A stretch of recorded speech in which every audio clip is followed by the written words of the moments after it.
नमस्कार मंडळी, लग्नानंतर होईलच प्रेम या मालिकेच्या पुढील भागामध्ये आपल्याला असं बघायला मिळणार आहे की काव्या आता पार्थला म्हणते की अहो सोडा की त्या रम्याचं बोलणं मला वाटत नाही की ती यावेळेस काही कारस्थान करेल, खरंच सुधारले असेल. त्याचवेळी तिथे जीवा आणि नंदिनीसुद्धा येतात आणि जीवा म्हणतो की नाही काव्या, रम्याला असं हलक्यात घेणं आपल्यासाठी योग्य नाही आहे, कारण आम्ही तिला लहानपणापासून बघत आलोय, ती सहजासहजी दादाला विसरणार नाही. तर इकडे वसुंधरा आता रम्याला म्हणते की अगं तुला काय झालं आहे, तू त्यांना असं का दाखवतेस की तू सुधारली आहेस, पण त्यांचा तुझ्यावर कधीच विश्वास बसणार नाही.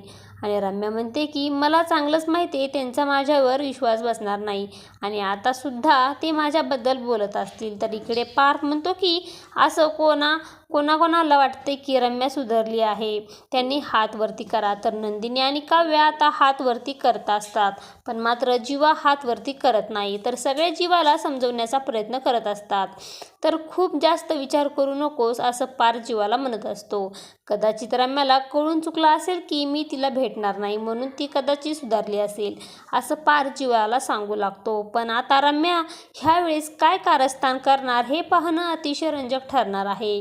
अशाच मालिकेचे नवनवीन अपडेट पाहण्यासाठी आपल्या चॅनलला लाईक करा, शेअर करा आणि व्हिडिओ आवडला असेल तर सबस्क्राईब करायला विसरू नका.